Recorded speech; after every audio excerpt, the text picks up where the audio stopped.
makita kung saan ka pupunta. Iniisip kung may pag-asa pa nga ba ang buhay mong parang pinaglalaruan na.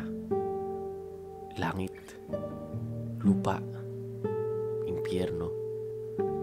Buhay ka pa nga ba? Tago-taguan, maliwanag ng buga, pambilang o sa na at tago na kayo. 1, 2, 3, 4, 5, 6, 7, 8, 9, 10. Ikaw na ang taya. Ikaw na naman ang taya. Pagkakaisaan ka na naman ng mundo at ng mga nakapalibot sa'yo. Langit, lupa, impyerno, impyerno, saksak, puso, tulo ang dugo, patay, buhay, umalis ka na sa pwesto mong mabaho. Magpapadala ka na naman ba sa sinasabi nila? Hahayaang matalo ang sarili, makasunod lang sa kanila. Mauubos na ang oras. Kailangan na magdesisyon. Ano nga bang gagawin mo?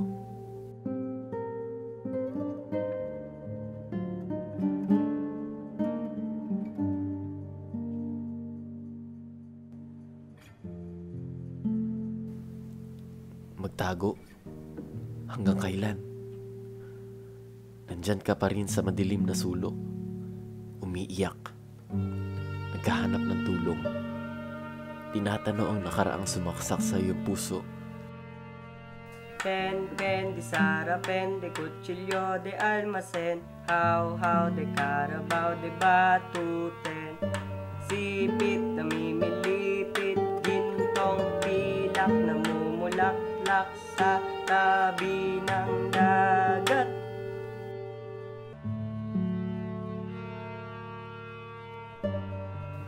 Matalim ang mga salitang narinig mo sa kanila. Masakit. Hindi mo lang pinapakita. Kaya naman nanatili ka na lang dyan, nakahinto sa madilim na sulok. Hanggang sa wala na. Tapos na.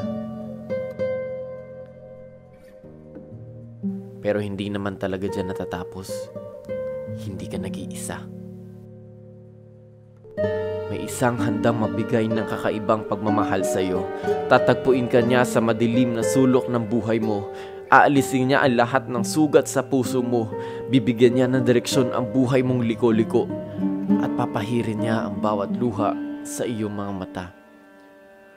Wala nang kamatayan, dalamhati, pagtangis at paghihirap, sapagkat lumipas na ang dating mga bagay. Dahil pagkatapos ng lahat ng pagsubok ay pag-asa.